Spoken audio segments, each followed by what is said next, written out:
السلام علیکم۔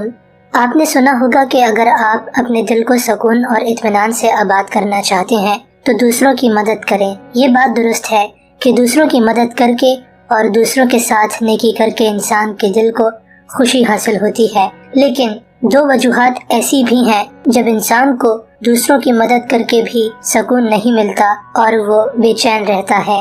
پہلی صورت وہ ہوتی ہے جب انسان یہ سوچ کے دوسروں کی مدد کرتا ہے کہ اگلا بندہ بھی اس کی بالکل ویسے ہی یا اس سے بھی زیادہ مدد کرے گا، یا بدلے میں اسے بہت قیمتی انعام دے گا، یا اس کے لیے کچھ خاص کرے گا۔ یعنی مدد کرتے ہوئے انسان کو دوسروں سے بے شمار توقعات ہوتی ہیں، لیکن زیادہ تر ایسا نہیں ہوتا، کیونکہ زیادہ تر لوگ آپ کی مدد اور احسان کو آپ کی مہربانی نہیں بلکہ اپنا حق سمجھتے ہیں اور آپ کے احسانات کو بہت جلدی بھول جاتے ہیں۔ اسی لیے دوسروں کی مدد کرنے کے بعد ان سے نہیں بلکہ اللہ تعالیٰ سے بدلے کی امید رکھیے۔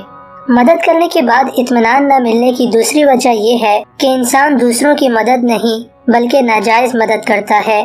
ناجائز مدد وہ ہوتی ہے جب انسان ان لوگوں کی مدد کرتا ہے جن کو مدد کی ضرورت نہیں ہوتی، یعنی وہ لوگ جن کے پاس صلاحیت اور محنت کرنے کا جذبہ ہوتا ہے اور وہ اس قابل ہوتے ہیں کہ اپنے بل بوتے پر خود اپنا کام کر سکیں۔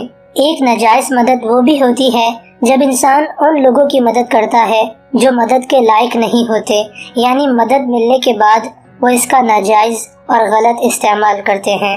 آپ اس بارے میں کیا کہتے ہیں؟ اپنے کمنٹس کے ذریعے ہمیں ضرور بتائیے گا۔